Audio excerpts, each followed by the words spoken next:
His lawyer walked out in court, and I, the maid, stood up. What I did made the millionaire cry. It was the moment I realized no one ever truly saw me, not even when I was the heartbeat keeping their house alive. Maybe you're working for someone who never says thank you or cleaning up while everyone else sleeps. Tell me, where are you watching from, and what time is it right now? I promise, today's story will touch your heart. My name is Rosa Martinez, and for 23 years, I've been invisible in plain sight. Every morning at 5:30, I'd slip into that faded blue uniform, the stiff collar cutting into my neck, like a constant reminder that I didn't belong in the world I helped maintain. The Upper East Side apartment where I worked smelled perpetually of lemon cleaner and fresh orchids. Orchids that cost more than my monthly salary, arranged weekly by a florist who earned more respect in 5 minutes than I'd received in over 2 decades. At 58, my hands told the story of my service, cracked from countless hours with bleach and ammonia, scarred from broken glass I'd swept up after their dinner parties, calloused from scrubbing marble floors until they gleamed like mirrors, reflecting faces that looked right through me. That Tuesday morning in October, the message came through on my old flip phone, the only one I could afford on my wages. Hearing postponed, lawyer quit, family emergency. The text was from Mr. Davenport's legal team, something twisted in my stomach. After all these years of keeping their secrets, I was about to become part of their biggest crisis. You see, Charles Davenport wasn't just wealthy, he was Manhattan wealthy. The kind of fortune built on stock market investments that most people only dream about. His portfolio included everything from blue-chip stocks to cryptocurrency holdings worth millions in Bitcoin. When people asked about his net worth, he'd smile and say his assets were diversified beyond conventional measurement. What they didn't know? What I knew from overhearing late-night phone calls and finding crumpled financial documents in his study wastebasket was that his empire was crumbling. But I'm getting ahead of myself. Let me take you back to where it all began, to a scared 35-year-old woman who thought she'd found salvation in service. I came to the Davenport mansion in 1999, fresh from Queens, with hope in my heart and desperation in my soul. My daughter Carmen was 12 then, staying with my sister while I worked to build us a better life. Just for a few years, I promised her, until I can save enough money to get us our own place. Those few years stretched into decades, and my little girl grew up visiting me in someone else's home like I was a distant relative she barely knew. The Davenport family lived in a world I could barely comprehend. Their monthly investment portfolio reviews involved more money than most families see in a lifetime. Mrs. Eleanor Davenport would casually mention losing $50,000 in a bad stock trade the way normal people complain about spilling coffee. Their son Timothy's trust fund generated more interest in a year than I earned scrubbing their floors for 5. "Rosa, make sure the crystal is spotless," Mrs. Davenport would say, her voice carrying that particular tone wealthy people use when addressing hired help. Not cruel exactly, but distant, clinical, as if I were a very advanced cleaning appliance that happened to require verbal commands. I learned to move like a ghost through their lives. I knew Mrs. Davenport took anxiety medication she hid from her husband. I knew Mr. Davenport had late-night video calls with business partners in Switzerland about moving assets offshore. I knew their daughter Emily struggled with an eating disorder that the family pretended was just careful nutrition. I knew Timothy had a gambling problem that was burning through his inheritance faster than his father could replenish it. But knowing their secrets didn't make me family. It made me dangerous. And dangerous things, in the Davenport world, were either controlled or eliminated. The children I helped raise called me Rosa, never Ms. Martinez, never with the respect they showed their parents' friends. When Emily had nightmares at age 6, she'd run to my room, not her mother's. When Timothy struggled with homework, I'd sit with him at the kitchen table teaching him mathematics with the patience his tutors lacked. When the family traveled to their house in the Hamptons each summer, I'd stay behind. maintaining the Manhattan apartment and missing my own daughter's summer birthdays year after year. "You're so lucky to have this job," Mrs. Davenport would remind me whenever I asked about time off. "Do you know how many women would kill for this opportunity?" The word opportunity always stuck in my throat. An opportunity for what? To watch other people live while my own life slipped away? Carmen would visit me on Sundays when she could take the subway in from Queens. We'd sit in my small room, barely larger than the Davenport family's walk-in closet, and she'd tell me about school, about boys, about dreams I couldn't afford to share. "Why can't you just come home, Mommy?" she'd ask, and I'd explain about the steady paycheck, about the health insurance, about the promise of a secure future that always seemed just out of reach. What I couldn't explain was how I'd become addicted to being needed, even if I wasn't valued. The Davenport family would fall apart without me. I knew this with absolute certainty. I was the one who remembered Eleanor's mother's birthday when Eleanor forgot. I was the one who made sure Charles had his blood pressure medication during stressful business calls. I was the one who kept their social calendar organized and their household running smoothly. I was indispensable. But indispensable and loved are two very different things. The financial crash of 2008 hit the Davenport family harder than they let anyone know. I watched Charles pace his study at night, making frantic calls about margin calls and liquidity problems. I saw the stack of bills on his desk marked urgent in red ink. I noticed when Mrs. Breoint Davenport started shopping at Bergdorf's less frequently, when the weekly flower arrangements became bi-weekly, when they quietly let their part-time chef go. But did they let me go? No. My salary was too small to make a difference in their massive budget shortfall, and my services had become even more crucial as they tried to maintain appearances on a shrinking income. I became their secret keeper and their scapegoat, responsible for making their diminished lifestyle look effortless to the outside world. "Rosa, we're going to need you to work some extra hours without overtime pay," Mr. Davenport explained one evening, as if he were doing me a favor, "just until we get through this rough patch." The rough patch lasted 3 years. My overtime became expected, my exhaustion ignored, my sacrifices taken for granted. During those lean years, I watched the family's investment strategy become increasingly desperate. Charles started putting money into riskier ventures, cryptocurrency when Bitcoin was still volatile, penny stocks that promised impossible returns, real estate deals that existed only on paper. Mrs. Davenport would sit at the kitchen table with financial documents spread before her like tarot cards, trying to read their future in columns of numbers that kept shrinking. But they maintained their facade beautifully. Dinner parties continued, though with cheaper wine. Charity galas were still attended, though Mrs. Davenport wore the same dress multiple times instead of buying new ones. Timothy's education at Columbia continued uninterrupted, funded by a shrinking trust fund and creative accounting. And through it all, I cleaned and cooked and organized and pretended not to see the cracks forming in their perfect world. The first real crack in my own world came when Carmen graduated high school.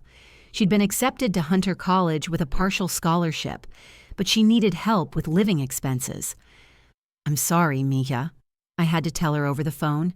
"The Davenports are having money troubles too. I can't send extra this month." "But what about all those years you missed, Mommy? What were they for if you can't help me now?" I had no answer. I'd spent Carmen's childhood building someone else's life while mine crumbled. And now, when she needed me most, I was trapped by the very job I'd thought would secure our future. That night, I stood in the Davenport kitchen, the same kitchen where I'd prepared thousands of meals, where I'd comforted their crying children, where I'd listened to fragments of their life while remaining invisible in my own. I looked at the family photos covering the refrigerator, birthday parties, graduations, vacations to Europe and the Caribbean. There wasn't a single picture that included me, despite being present for most of these moments. I realized then that I wasn't part of their family history. I was just part of their infrastructure, like the plumbing or the electrical system. Essential for function, but never acknowledged unless something went wrong. And things were about to go very, very wrong. The decline accelerated after 2015. Charles's investment in a fraudulent hedge fund cost the family nearly $2 million. Mrs. Davenport's attempt to recover their losses through a cryptocurrency investment scheme backfired spectacularly when the digital currency they'd bet everything on crashed overnight. Timothy's gambling debts, which they'd been quietly covering, reached 6 figures. Emily's marriage to a European aristocrat fell apart when he discovered the family's financial troubles, leaving her emotionally devastated and financially dependent on parents who could barely support themselves. But the worst part wasn't watching their wealth evaporate.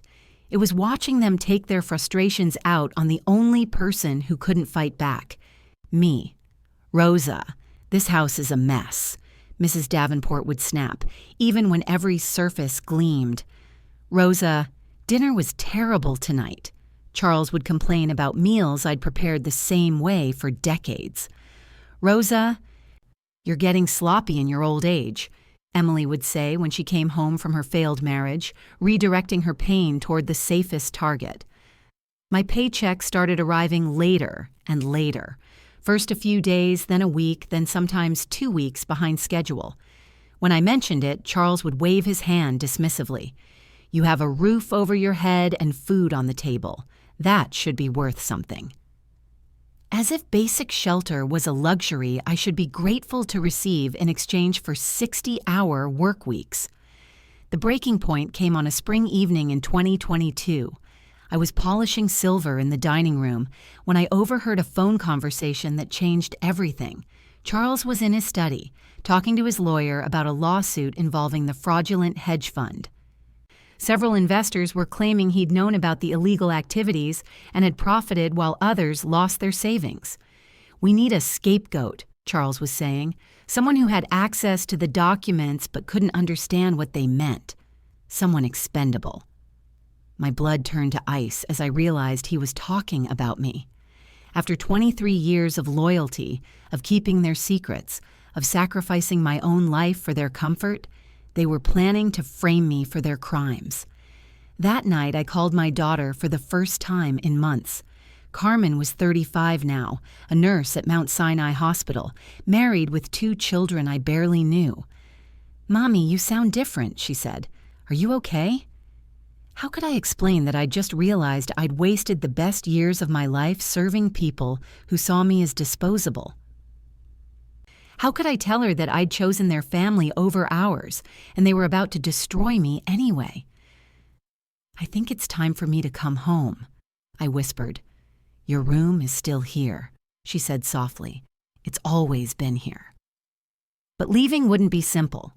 I knew too much about the Davenport family's finances, about their illegal activities, about the web of lies they'd constructed to maintain their lifestyle. If I walked away quietly, they might leave me alone. But if they thought I was a threat, they'd find a way to silence me permanently. I started preparing carefully. Every night after the family went to sleep, I'd photocopy documents I found in Charles's study. Bank statements showing wire transfers to offshore accounts, emails discussing tax evasion strategies, records of insider trading based on information Charles obtained through his country club connections. I kept everything in a safety deposit box I rented under my maiden name, paying for it with cash I'd saved from grocery shopping budget overruns. My plan was simple: disappear quietly and hope they forgot about me. But fate had other ideas. The lawsuit moved faster than anyone expected. By June, federal investigators were interviewing everyone connected to the hedge fund scandal. When they called the Davenport house asking to speak with Charles, he panicked. Within hours, his lawyer had crafted a strategy that made my worst fears reality. I found the legal documents by accident filed under household staff in Charles's desk. A sworn affidavit claiming that Rosa Martinez, longtime domestic employee, had full access to financial records and may have been involved in document tampering. character witnesses stating that I'd shown unusual interest in the family's business affairs, bank records showing that my salary payments had been classified as consulting fees for tax purposes, making it appear I was a financial advisor rather than a housekeeper. They were setting me up to take the fall for 30 years of financial crimes. That evening, I confronted Mrs. Davenport in the kitchen. "I know what Charles is planning," I said quietly. "I know about the affidavit." She didn't even have the grace to look ashamed. "Rosa, you have to understand our position. We're talking about losing everything, our home, our reputation, our children's futures. You're just one person. We're an entire family." "I've been part of this family for 23 years, I reminded her. "No, Rosa. You've been our employee for 23 years. There's a difference." The words hit me like a physical blow. All those years of telling myself I was valued, that I mattered to them, that my sacrifice meant something. It was all delusion. I was a servant. Nothing more, nothing less. That night, I called the one person I'd never expected would help me, James Harrison, the family's former gardener who'd been let go during the 2008 financial crisis.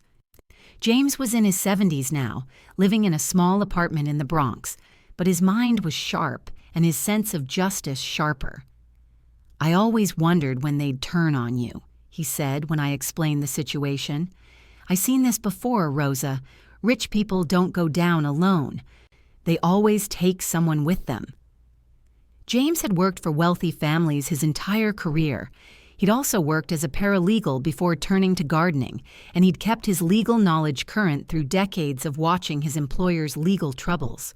More importantly, he'd been quietly documenting wealthy families' abuse of their domestic workers for years, building files that he shared with labor rights organizations.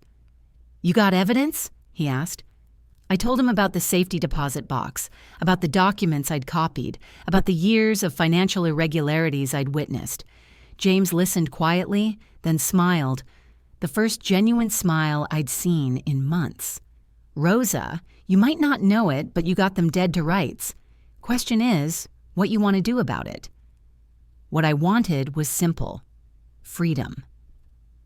The chance to live my last good years in peace, to know my grandchildren, to sleep without wondering if tomorrow would bring another humiliation.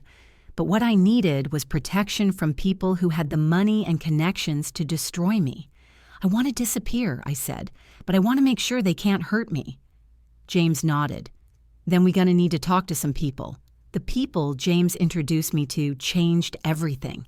First was Maria Santos, a labor rights attorney who specialized in domestic worker abuse cases. Maria had heard stories like mine hundreds of times. Immigrant women trapped in wealthy households, their lives consumed by service to families who saw them as property rather than people. "The good news is you have documented evidence of their crimes," Maria explained when we met at her office in downtown Manhattan. "The bad news is they have money and connections. But the really good news is federal investigators are already looking at them. If we time this right, you become a whistleblower instead of a scapegoat." The plan was elegant in its simplicity. Instead of running or hiding, I would contact the federal investigators directly and offer to cooperate with their investigation. I would provide evidence of financial crimes I'd witnessed while working in the Davenport household. In exchange, I would receive whistleblower protection and immunity from any charges they might try to bring against me. But first, I had to survive their attempt to destroy me. The hearing was scheduled for a Thursday morning in October. Charles's lawyers planned to present their case that I was a co-conspirator in the hedge fund fraud, using my consulting fee payments and access to financial documents as evidence of my involvement. If successful, this strategy would shift blame away from Charles, while positioning me as the mastermind behind complex financial crimes I barely understood. The night before the hearing, I sat in my small room and wrote a letter to Carmen explaining everything. If the Davenports succeeded in framing me, she would at least know the truth about what happened to her mother. If their plan failed, she would understand why I'd stayed away for so many years and why I was finally coming home. Thursday morning arrived gray and cold, typical October weather in New York City. I dressed carefully in the one good dress I owned, black, simple. The kind of outfit that said respectable working woman rather than criminal mastermind. I braided my gray hair neatly and looked at myself in the mirror one last time as Rosa Martinez, domestic worker. After today, I would either be Rosa Martinez, convicted felon, or Rosa Martinez, free woman. The federal courthouse in Lower Manhattan was intimidating. All marble columns and serious-faced people in expensive suits. I'd never been inside a building like this except to clean it. As I walked through the metal detectors and past the security guards, I felt like an intruder in a world designed to exclude people like me. Charles arrived with an entourage, 3 lawyers, a private investigator, and a public relations specialist to manage media coverage. Mrs.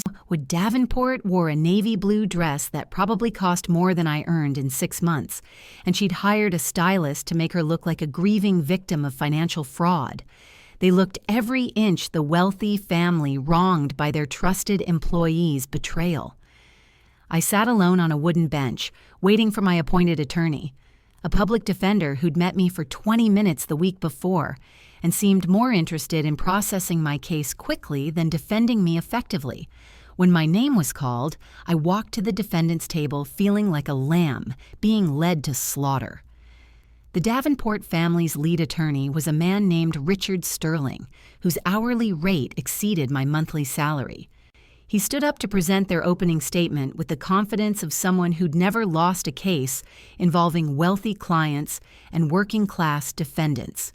Your Honor, this case involves the systematic theft and manipulation of financial documents by a domestic employee who abused her employer's trust for over 2 decades, Sterling began. Rosa Martinez had complete access to confidential financial information, and she used that access to facilitate the very fraud schemes we're investigating here today. He painted a picture of me as a scheming criminal who'd manipulated the innocent Davenport family into unwittingly participating in illegal financial activities. According to his version of events, I was the one who'd suggested offshore banking. I was the one who'd recommended cryptocurrency investments. I was the one who'd orchestrated the hedge fund fraud that had cost investors millions. It was a masterful performance, delivered with the kind of authority that makes judges and juries believe whatever the speaker wants them to believe. When he finished, I saw several people in the courtroom nodding along with his narrative. My public defender stood up to respond, then immediately sat back down. Your Honor, I need a brief recess to consult with my client, he said. During the recess, he pulled me aside and delivered the news I'd been dreading. Rosa, I think you should consider a plea deal. Sterling's case is very strong, and these people have resources we can't match. If you plead guilty to a reduced charge, you might get probation instead of prison time. But I didn't do anything wrong, I protested. That doesn't matter, he said. What matters is what a jury will believe. And right now, Sterling's story sounds more believable than yours. I sat there in the hallway outside the courtroom, watching Charles and his family huddle with their legal team. Eleanor was crying. Real tears this time, whether from relief that their plan was working or from genuine emotion at seeing me destroyed, I couldn't tell. Timothy and Emily stood behind their parents like loyal soldiers, ready to sacrifice their former caretaker to save their family's reputation. That's when Maria Santos appeared beside me. You ready? She asked quietly. I looked at her in confusion. Ready for what? To tell your side of the story. When the hearing resumed, something had changed. My public defender was gone, replaced by Maria and her partner, David Rodriguez, both wearing the serious expressions of lawyers who meant business. Judge Patricia Williams looked surprised at the substitution, but allowed it to proceed. Your Honor, Maria announced, we need to make the court aware of new evidence relevant to this case, evidence that significantly changes the nature of these proceedings. Sterling stood up immediately. Objection, Your Honor. This is clearly a delay tactic designed to— Your Honor, David Rodriguez interrupted. "Our client is here today not as a defendant, but as a cooperating witness in the federal investigation of Harrison and Associates hedge fund. We have documentation proving that Mrs. Martinez was not an accomplice in any financial fraud, but rather an unwilling witness to criminal activities conducted by the Davenport family over a period of 12 years. The courtroom went silent. I saw Charles's face go white, then red, then white again. Mrs. Davenport stopped crying and started staring at me with an expression I'd never seen before, genuine fear. Judge Williams called for another recess, but this time it was Sterling who needed to consult with his clients. During the break, Maria explained what was happening. The federal investigators have been building a case against the Davenport family for months. Your evidence was exactly what they needed to prove criminal intent rather than just poor judgment. Instead of prosecuting you, they're offering you full immunity in exchange for your testimony." "What does that mean?" I asked. "It means you're not going to jail," David said. "It means the people who tried to destroy you are going to face consequences for their actions. It means you're finally free." When the hearing resumed, everything had changed. Sterling was no longer presenting a case against me. He was desperately trying to negotiate a plea deal for his clients. The federal investigators had arrived to formally charge Charles Davenport with securities fraud, tax evasion, and conspiracy to commit wire fraud. Mrs. Davenport was named as an accomplice for her role in moving assets to offshore accounts. But the most dramatic moment came when Judge Williams asked if I had anything to say before the proceedings concluded. I stood up slowly, my legs shaking not from fear, but from the overwhelming realization that I was about to speak freely for the first time in 23 years. I looked at the Davenport family, these people who had consumed the best decades of my life, who had taken my sacrifice for granted, who had tried to destroy me to save themselves. "Your Honor, I worked for the Davenport family for 23 years. I raised their children, maintained their home, and kept their secrets. I did all of this faithfully, even when they paid me late, even when they blamed me for their problems, even when they treated me like I was invisible." My voice grew stronger as I continued. I never stole a penny from them. I never betrayed their trust. I never did anything except serve them with loyalty and dedication. And when they needed someone to blame for their crimes, they chose me because they thought I was powerless. I turned to look directly at Charles, but I wasn't powerless. I was just waiting for the right moment to use my power. The words hung in the air like a revelation. For the first time in more than 2 decades, I had spoken my truth in a place where people had to listen, where it mattered, where it would make a difference. Charles was crying now. Not the theatrical tears his wife had shed earlier, but genuine sobs of a man who'd realized his world was collapsing. All his wealth, all his connections, all his privilege couldn't protect him from the consequences of his actions.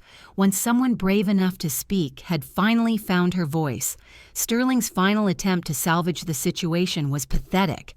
"Your Honor, Mrs. Martinez clearly has motives for revenge against my clients. Her testimony should be considered suspect given her employment relationship with the family." Judge Williams looked at him with the kind of expression judges reserve for lawyers who've just said something particularly stupid. "Mr. Sterling, are you suggesting that domestic workers can't be credible witnesses to crimes they've observed in their employers' homes?" "No, Your Honor, of course not. Because that would be a very problematic position for your clients, given that Mrs. Martinez's testimony is supported by extensive documentation that your clients themselves created." The final details were settled quickly after that. Charles would face federal charges that could result in significant prison time. Mrs. Davenport would likely receive probation in exchange for cooperation and asset forfeiture. Timothy and Emily, while not criminally charged, would have to testify about their knowledge of their parents' activities. As for me, I walked out of that courthouse a free woman for the first time in my adult life. Maria drove me back to Queens that evening, to the small apartment where Carmen was waiting with her children, my grandchildren whom I barely knew, but was finally free to love without reservation. The apartment was tiny compared to the Davenport mansion, with secondhand furniture and kitchen appliances that had seen better years. But it was mine. Finally, beautifully, completely mine. That first night of freedom, I sat at Carmen's kitchen table and looked at my hands, still scarred from years of cleaning chemicals, still calloused from countless hours of labor, but no longer owned by people who saw me as expendable. These were free hands now, hands that belonged to me alone.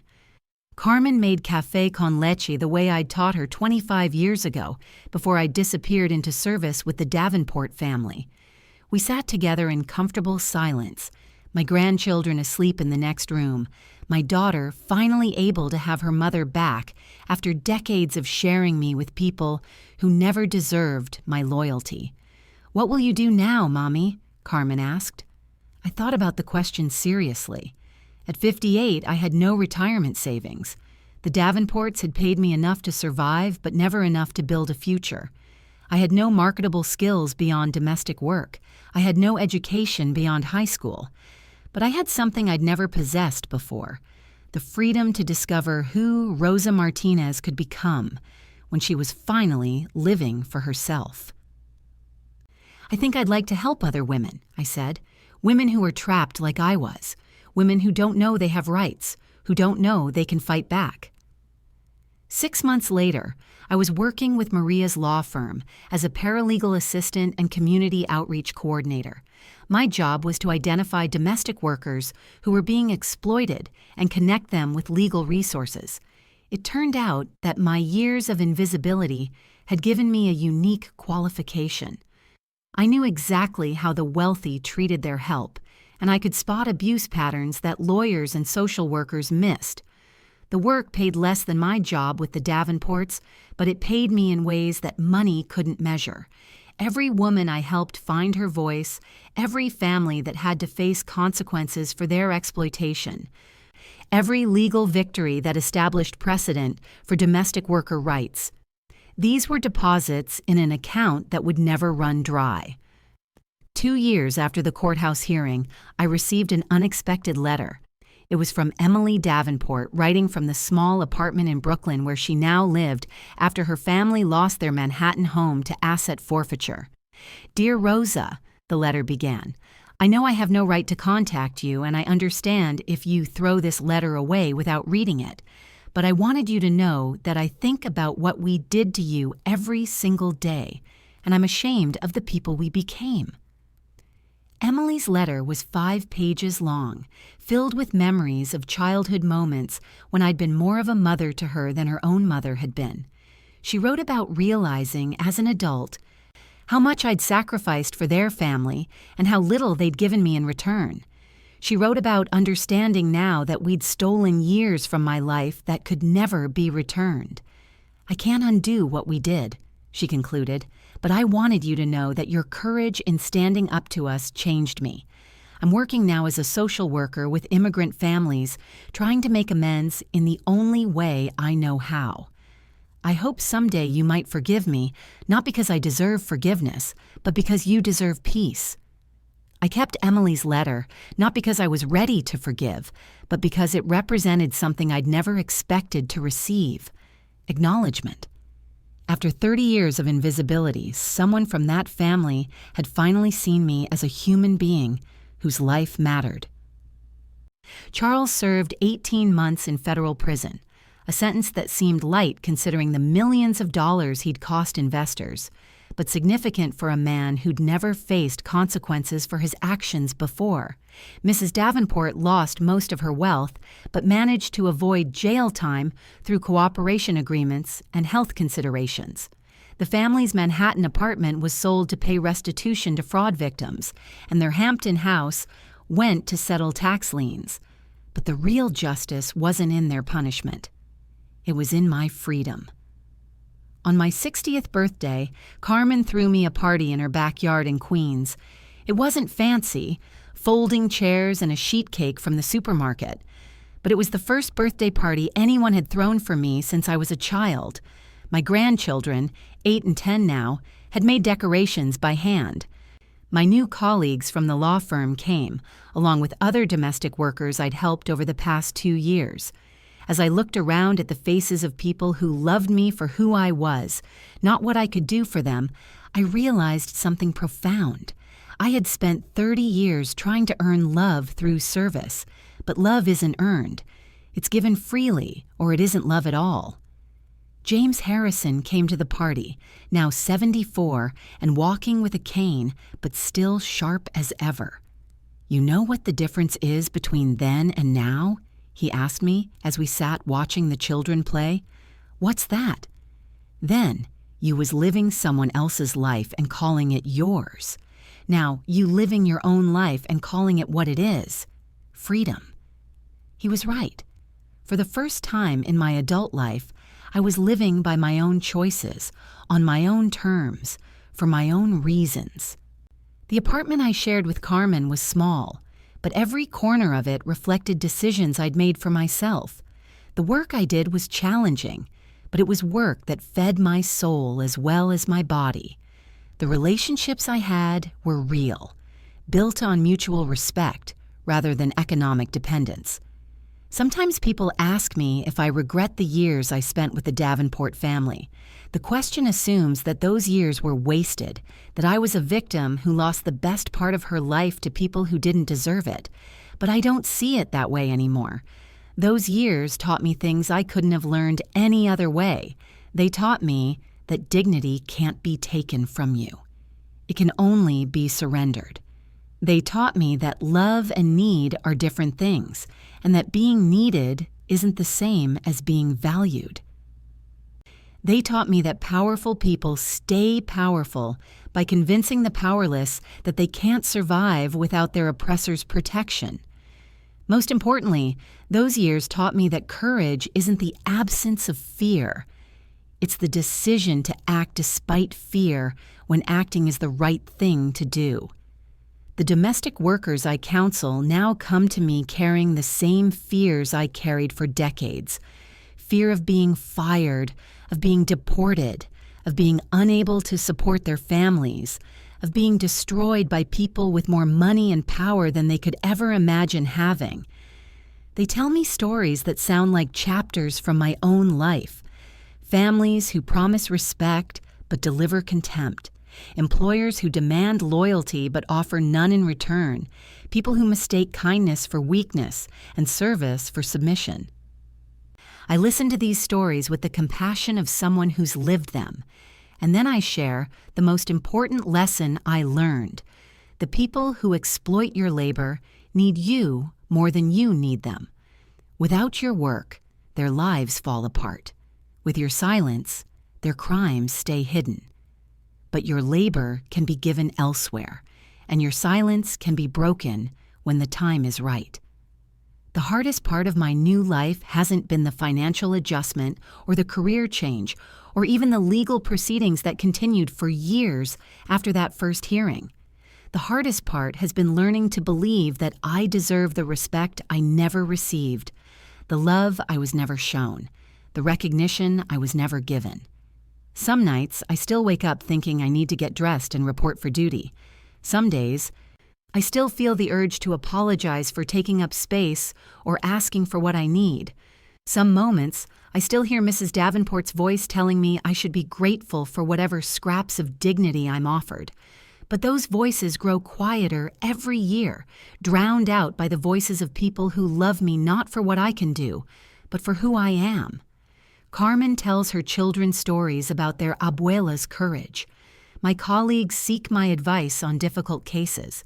The women I counsel thank me for showing them that speaking up is possible. 3 years ago, I was invited to testify before a congressional committee on domestic worker rights. Sitting at that witness table, speaking into a microphone while cameras recorded my words for history, I thought about that terrified 35-year-old woman who'd walked into the Davenport mansion thinking she'd found security. If I could speak to her across the decades, I would tell her, Security that depends on your invisibility isn't security at all. It's just another form of prison. The safety you think you're buying with your silence is an illusion. The stability you think you're earning through submission is built on sand.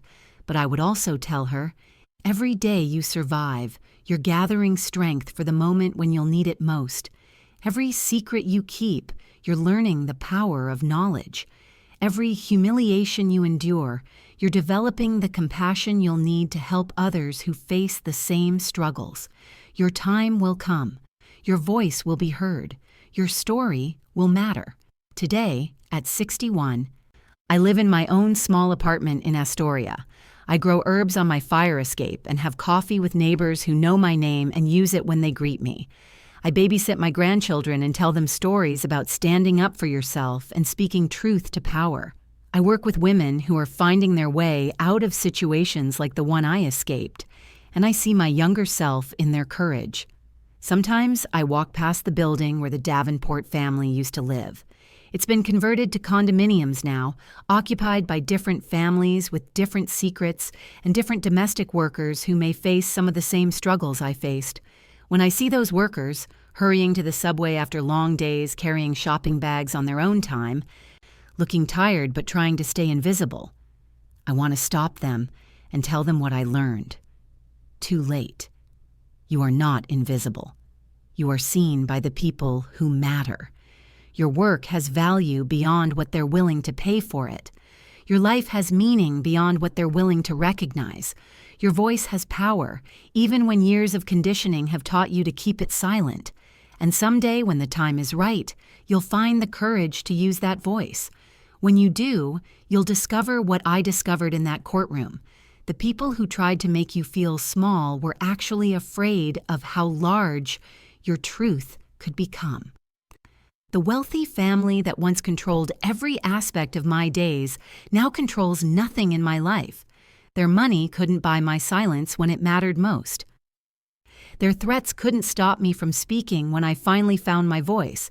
Their power couldn't protect them from the consequences of their actions when justice finally arrived. But my story isn't really about them.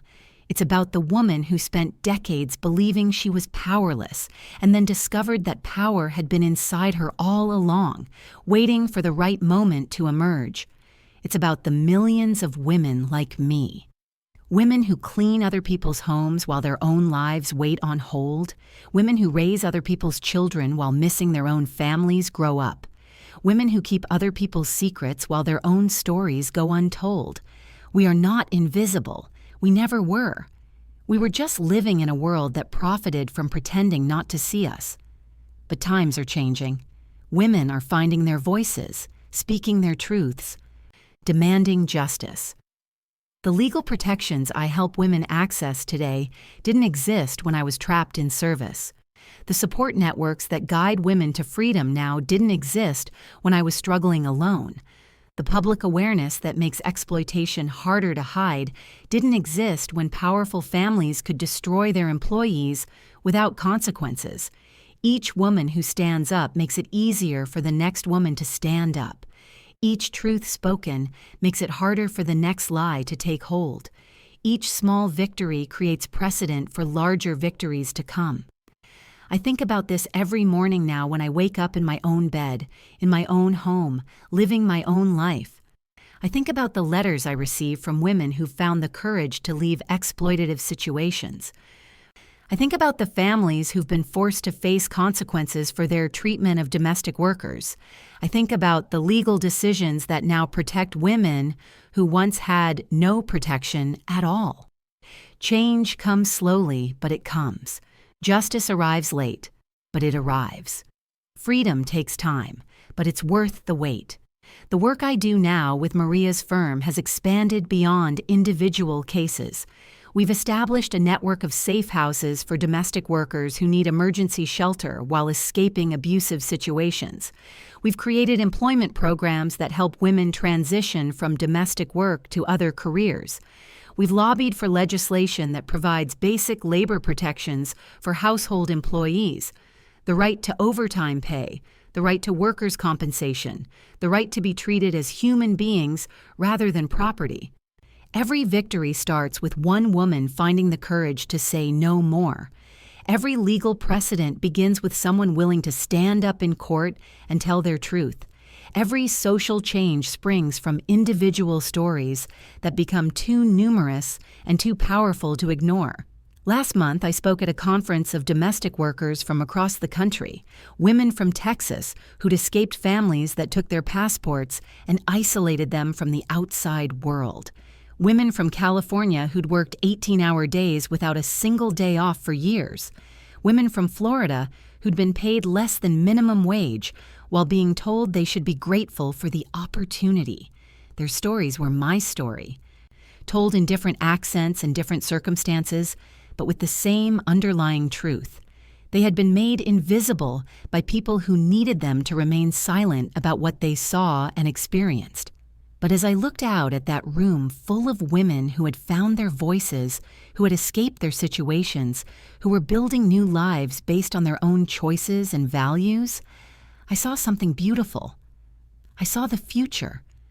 A future where domestic workers are respected for their skills, fairly compensated for their labor, and protected by laws that recognize their humanity. The change is happening one woman at a time, one family at a time, one legal decision at a time. It's slow work, sometimes frustrating work, often heartbreaking work, but it's the most important work I've ever done because it's work that creates freedom, not just for myself, but for women who are still trapped in the same situations I escaped. Carmen often asks me if I'm proud of what I've accomplished since leaving the Davenports. The question always makes me pause because pride is a complicated emotion for someone who spent decades being told she should be grateful for mistreatment. But yes, I am proud.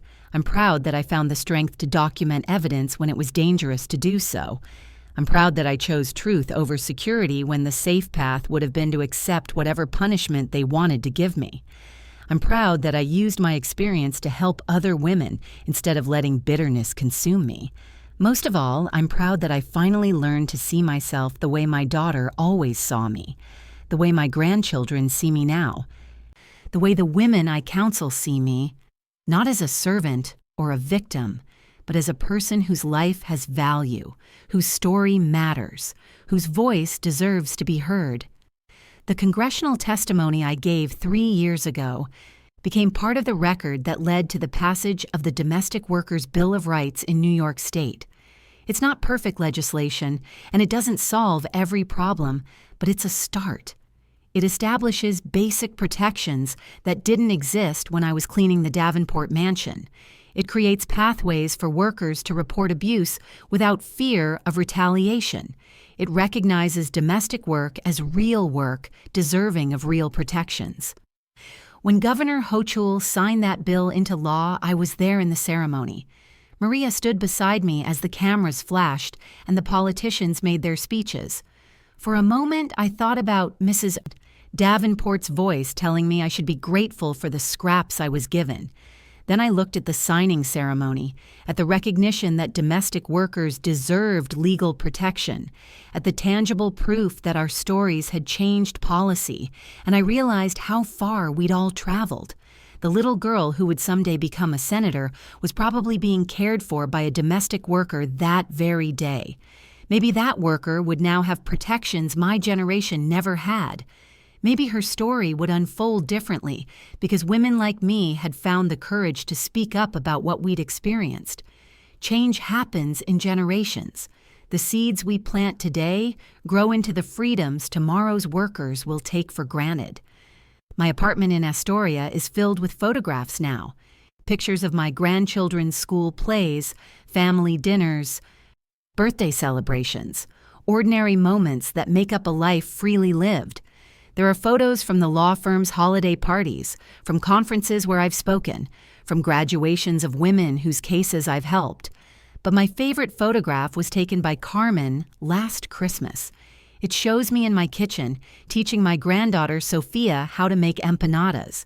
Sophia is 8 years old, about the same age Emily Davenport was when she used to run to my room after nightmares. But Sophia runs to me because I'm her grandmother who loves her unconditionally, not because I'm paid to care for her. In the photograph, our hands are covered in flour and we're both laughing at something silly Sophia said about the shape of the empanadas. It's such an ordinary moment, grandmother and granddaughter cooking together on a weekend afternoon. But it represents everything I fought for and everything I almost lost. Time with my family, moments that belong to me, love that flows freely in both directions, the simple dignity of living in my own space, making my own choices, being valued for who I am rather than what I can do for others. The Davenport family stole decades from me, but they couldn't steal my capacity for joy, my ability to love, my determination to create meaning from my experiences. In the end, that's what defeated them. Not revenge, not anger, not hatred, but my refusal to let their treatment of me define who I could become. Today is Sunday, and Carmen will bring the children over for dinner as she does every week. We'll sit around my small table, the table I bought myself, in the apartment I chose myself, with the family I finally have time to love properly. We'll share food and stories and laughter, and my grandchildren will go home knowing they have an abuela who belongs completely to herself, and therefore can belong completely to them. It's a simple life now, measured in small pleasures rather than grand gestures. Morning coffee in my own kitchen, evening walks through my neighborhood where people greet me by name, weekend visits with family who love me, work that feeds my soul while helping other women find their freedom. But it's my life, finally, completely, beautifully, my own. The scar tissue from those years of service will always be with me. Sometimes I still catch myself apologizing when I don't need to, or feeling guilty for taking up space, or wondering if I deserve the happiness I've found. The psychological patterns created by decades of being treated as less than human don't disappear overnight, but healing happens gradually, the way spring comes to New York. So slowly you almost don't notice it until suddenly the trees are green and the flowers are blooming and you realize winter is finally over. My winter lasted 23 years. My spring is just beginning. If you're watching this and you've ever felt invisible, overlooked, or expendable, whether in a wealthy person's home or any other situation where your worth wasn't recognized, I want you to know your story matters. Your voice has power. Your time for speaking up will come when you're ready to use it. Maybe you're caring for elderly parents who take your sacrifices for granted. Maybe you're working for employers who pay you less than you're worth. Maybe you're in a relationship where you give more than you receive. Maybe you're serving people who see you as useful but not valuable. If any of this resonates with you, if you see yourself in my story, if you know someone who's lived through similar struggles, I want to hear from you. Share your story in the comments below. Let others know they're not alone in feeling invisible or undervalued. Your experiences matter. Your survival matters. Your eventual triumph matters. And if this story touched your heart, if it reminded you that justice is possible even when it seems impossible, please leave a like and subscribe. It helps this message reach another woman who works with dedication and heart, someone who needs to know that her voice and her story have power. To continue this emotional journey, we've prepared a special podcast filled with stories just as moving as this one. You can find it by clicking on the left side of your screen. Thank you for joining me on this journey of the heart, for listening to my story, for believing that every person's dignity matters regardless of their circumstances. I'll see you in the next story, where we'll explore another journey from invisibility to recognition, from silence to voice, from powerlessness to strength. Because these stories, our stories, they matter. They've always mattered. The only thing that's changed is that now, finally, people are listening.